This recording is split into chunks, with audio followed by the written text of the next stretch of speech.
Kwa nini wanapoenda vitani wanavaa makofia magumu? Haleluya. Bwana Yesu asifiwe.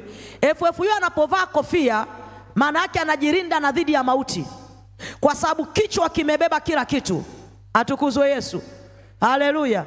Unaweza ukapigwa mguu, wanaweza wakakuweka hata piupiu, wanaweza wakakukata ukaishi, lakini kikiondolewa kichwa hauwezi kuishi. Sijui kama kwenye kichwa wanaweza wakafungiwa piupiu pia. Amen. Bwana asifiwe.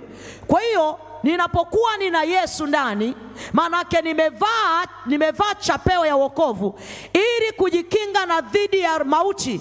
Manake ili mauti nisipate, lazima nimevaa chapeo kichwani. Chapeo nafananisha na elementi, kwamba ninapovaa elementi ni ili ninapopata ajali, pengine ni kwenye bodaboda, nisiweze kuumia au nisife.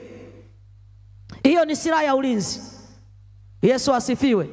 Manake umeokoka, unaye Yesu, kwa kula mwili wake na kunywa damu ya Yesu, anasema unao uzima. Manake najikinga na dhidi ya roho ya mauti. Manake mauti haitanipata nini? Nimevaa chapeo. Atukuzwe Yesu.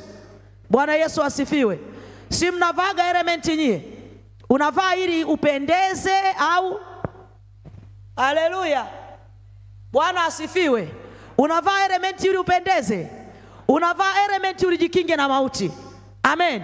Kwa hiyo pia hiyo ni silaha ya ulinzi. Na ndio maana hata wajeshi napoenda sehemu kupigana, wana kofia, hawaachi kichwa wazi.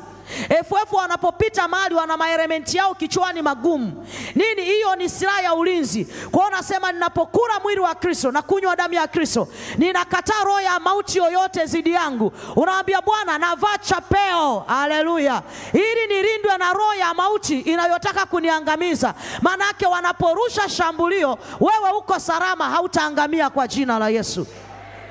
Haleluya.